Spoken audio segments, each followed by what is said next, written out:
Hi there, today I'm potting up my favourite indoor winter flowering bulb, Amaryllis. These are great for bringing colour into the house during November, December, January. Depending on when you pot them up will determine when they flower. Kind of mid-November, potting this up now in mid-November, you should end up with a good head of flowers in time for Christmas. Perfect for brightening up the home when you've got friends and relatives coming over for the festivities. I'm growing 3 varieties today. You can pick up bulbs anywhere between £5 and £10. I've gone to the high end of the cost bracket to get a few special varieties this time. Starting actually with a fairly standard variety called Flamingo. You can get this, it's quite widely available, but I've also gone for a dark flowered variety called Black Pearl and a double flowered variety called Dancing Queen, and that's got twice as many petals per flower as you would find on a standard variety like Flamingo. This is a really easy job to do. Basically the bulbs come supplied like this and they're just raring to get going, so all you really need to do is get them into some compost. I've got a multi-purpose compost here with some added perlite, these little white specks here.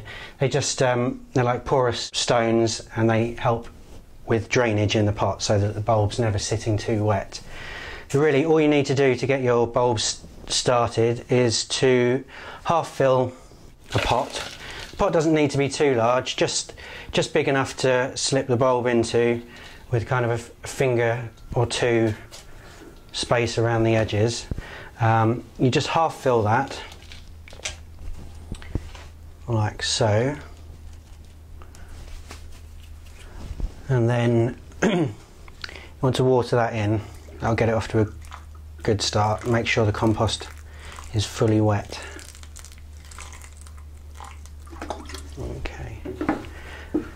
And with it being half full, all you need to do is spread out the roots and set the bulb centrally into the pot, and then fill around it. You don't want to go too high up the bulb with the compost. You want it so that there'll be a good third of the bulb still sticking out the surface.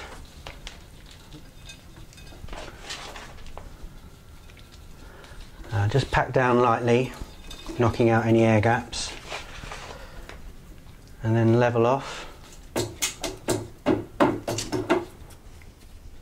and water in again.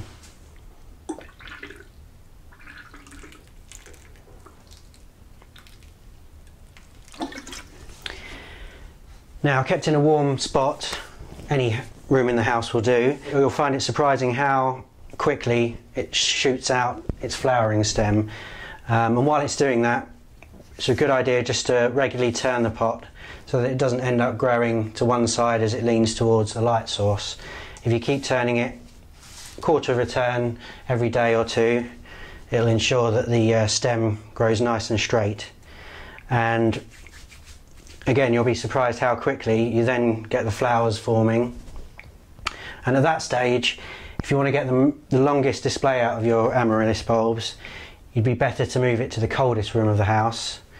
And if that's not a room that gets used often, you can just bring it back into the warmer room when you've got guests coming round to show it off. Putting it in a cooler spot just makes the flowers last longer, and you'll get a longer display from your Amaryllis. There's no need to feed the bulb while it's developing its stem. Inside the bulb are all the nutrients, stored nutrients that it needs to put on a good show. But again, to get the best flowers, what you can do is give a light feed of liquid houseplant food, maybe once a week while it is flowering. Or failing that, you can buy one of the drip feeder bottles and just insert that into the compost there, and that will slowly drip feed into the compost while the bulb gets off to flowering. So that's pretty simple there. Simple job, but with a high-end result.